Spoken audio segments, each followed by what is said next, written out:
Desde finales de la década de 1980 hasta principios de la década de 1990, 17 casos de desapariciones misteriosas ocurrieron de manera continua en Milwaukee, Wisconsin, en los Estados Unidos.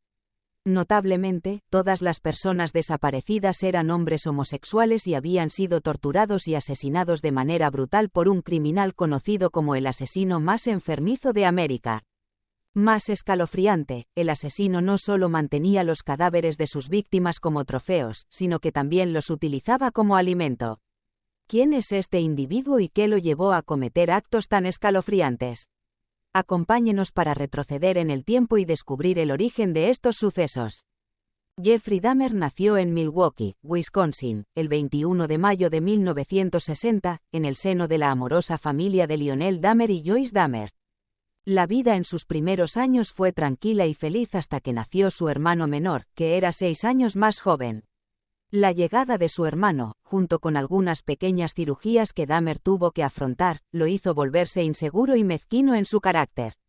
En esa misma época, su padre, un químico, decidió trasladar a la familia desde Iowa a Ohio por motivos de trabajo. Este entorno desconocido hizo que Dahmer se retraiga aún más. La evidencia de esto es que durante toda su adolescencia, Dahmer no tuvo ni un solo amigo. Esto llevó a que su psicología comenzara a experimentar cambios extraños. A los 14 años, Dahmer comenzó a desarrollar fantasías sobre el asesinato y la necrofilia. Sin embargo, quizás la ruptura del matrimonio de sus padres, junto con el estrés psicológico que ya padecía, actuaron como catalizadores que lo llevaron a transformar esas fantasías en acciones. El proceso de realizar sus fantasías comenzó justo después de terminar la secundaria en junio de 1978. Stephen Hicks fue su amante homosexual y también su primera víctima. En ese momento, Dahmer vivía con su padre y su madrastra en un barrio de clase alta en Bath, Ohio. Llevó a Hicks a su casa, bebieron cerveza y tuvieron relaciones sexuales. Sin embargo, cuando Hicks pidió regresar a casa, Dahmer se mostró extremadamente enfadado. Perdiendo el control debido a la borrachera, Dahmer tomó una barra de pesas y golpeó a Hicks en la cabeza, matándolo instantáneamente. Para deshacerse del cuerpo, Dahmer desmembró al cadáver, lo metió en una bolsa de plástico y lo enterró en un bosque detrás de su casa.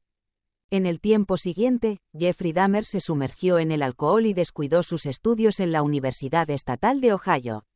En enero de 1979, su padre lo obligó a enlistarse en el ejército y lo trasladó a Alemania, pero el ejército lo expulsó solo 2 años después debido a su adicción al alcohol. Al regresar a casa, Dahmer desenterró los restos en descomposición de Hicks, usó un martillo para triturar los huesos de su víctima y esparció los restos por el bosque. En octubre de 1981, Dahmer fue arrestado por disturbios en la vía pública. Esto provocó la ira de su padre, quien lo envió a vivir con sus abuelos en Wisconsin. Todo estuvo en calma durante 4 años hasta que fue arrestado nuevamente en septiembre de 1986 por masturbarse frente a 2 chicos y recibió 1 año de libertad condicional. En septiembre de 1987, Dahmer atacó a su segunda víctima, Stephen Toomey, a quien conoció en un bar gay. Ambos fueron a un hotel, bebieron y tuvieron relaciones sexuales. Finalmente, Dahmer se despertó y se dio cuenta de que Toomey había sido brutalmente asesinado, aunque no recordaba lo que le había hecho a la víctima la noche anterior, solo sabía que al despertarse encontró a Toomey sin vida, con sangre saliendo por la boca. Dahmer luego compró una maleta grande para trasladar el cuerpo de Toomey al sótano de la casa de su abuela. También procedió a desmembrar el cuerpo de la víctima y realizó actos de necrofilia con el cadáver antes de deshacerse del resto. Con el tiempo, el método de Dahmer para atraer a las víctimas y asesinarlas se volvió cada vez más elaborado. A menudo frecuentaba clubes nocturnos gays, centros comerciales y paradas de autobús para captar a sus víctimas, seduciéndolas a su casa con palabras de seducción. Cuando la víctima caía en su trampa, el monstruo les echaba veneno en la bebida y luego los estrangulaba hasta matarlos. Una noche de mayo de 1991, Dahmer conoció a Conerak Sintasomphone, un joven laosiano de 14 años. Después de drogar a Conerak, lo llevó a un apartamento con mal olor y lo violó. Alrededor de las 2 de la madrugada, Conerak se despertó y se espantó al darse cuenta de que un hombre rubio estaba encima de él. Con todas sus fuerzas, se levantó y corrió hacia la puerta con la esperanza de escapar. En ese momento, el chico estaba tan alterado que ni siquiera se dio cuenta de que estaba desnudo. Sandra Smith, una testigo cercana, vio cómo corría rápidamente en estado de desnudez y decidió llamar al 911. Smith no sabía quién era el chico, pero estaba segura de que estaba herido y asustado. Inmediatamente, el personal médico y luego la policía llegaron al lugar. Mientras todos intentaban averiguar qué había pasado con el joven asiático, justo en ese momento, Dahmer se acercó al chico. Explicó que Conerak era su amante homosexual y que estaba borracho.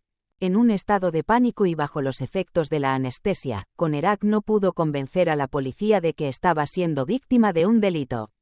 El hombre rubio incluso les mostró a los policías su identificación. Al ver que Conerak había resistido con pánico antes de que llegara la policía, Sandra Smith trató de intervenir con todas sus fuerzas. Sin embargo, los agentes no prestaron atención y creyeron en las palabras de Dahmer. Para verificar la declaración, 2 policías acompañaron al joven y a Dahmer de regreso al apartamento. Al entrar, vieron que la ropa de Conerak estaba doblada y colocada en el sofá. Además, había 2 fotos del joven vistiendo un bañador negro. El chico solo se sentó en silencio en la silla, sin poder hablar con claridad. Ni siquiera comprendía bien la explicación del hombre rubio a los policías. Finalmente, Dahmer se disculpó con los agentes por el alboroto causado por su pareja, y prometió que no volvería a suceder. No queriendo involucrarse en asuntos privados entre personas homosexuales, los policías abandonaron el apartamento, dejando a Conerak sentado en la silla. De hecho, la confianza de los policías en Dahmer no era del todo infundada. Él presentó todo de manera clara, coherente y muy tranquila, mientras que el joven de origen asiático claramente no estaba en sus cabales. Pero lo realmente condenable es que los agentes actuaron de manera muy superficial al no inspeccionar el dormitorio del apartamento de Dahmer.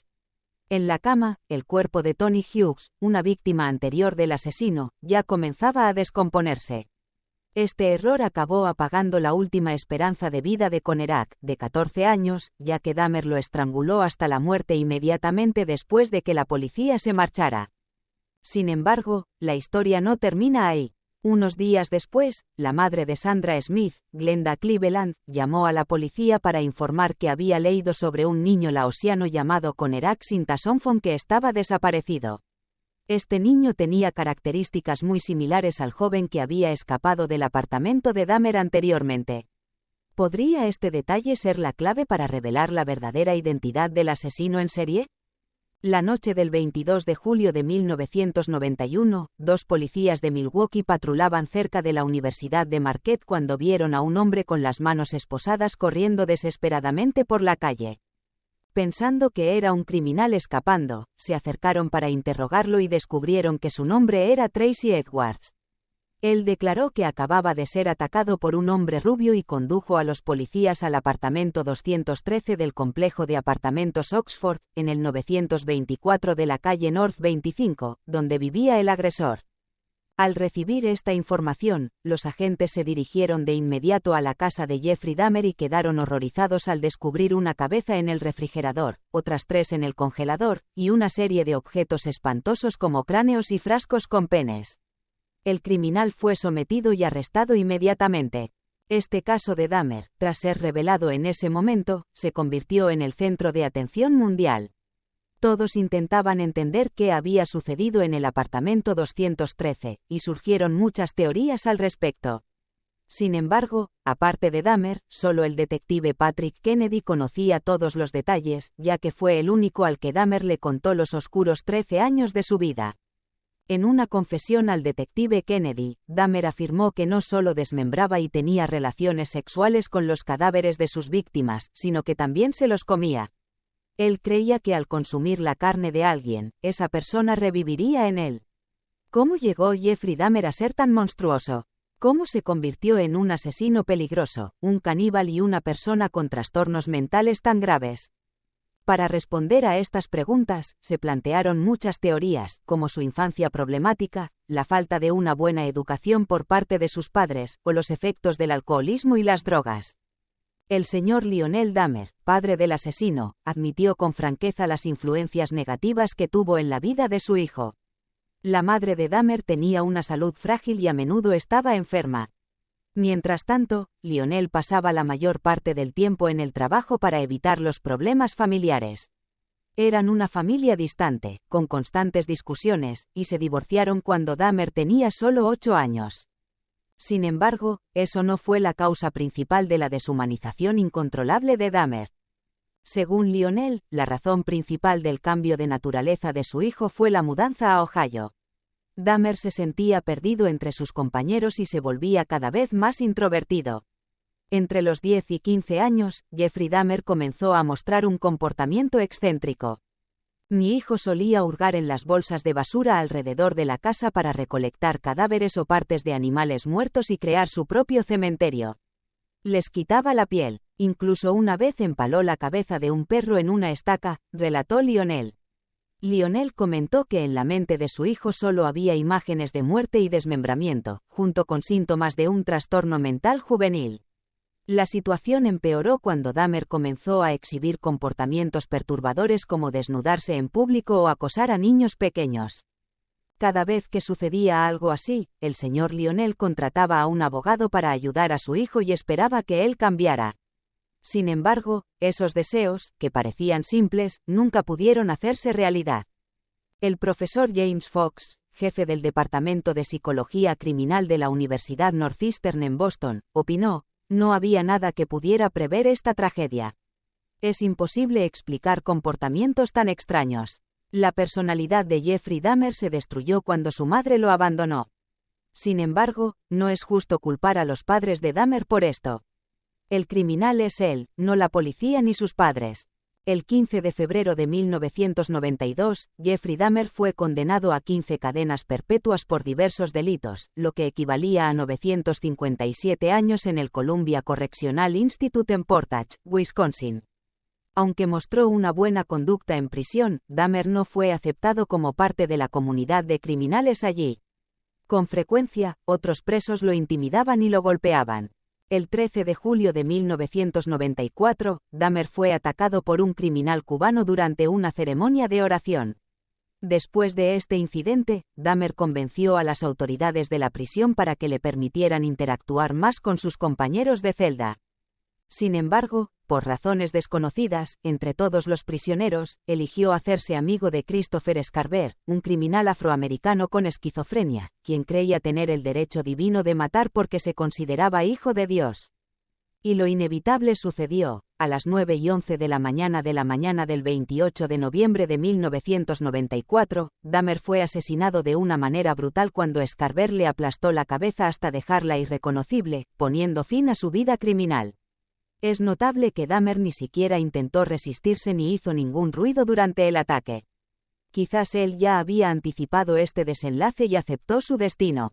Se puede decir que el caso de Jeffrey Dahmer no solo es uno de los crímenes más horrendos en la historia de Estados Unidos, sino también un recordatorio de la importancia de reconocer e intervenir tempranamente en los signos de comportamiento anormal en las personas.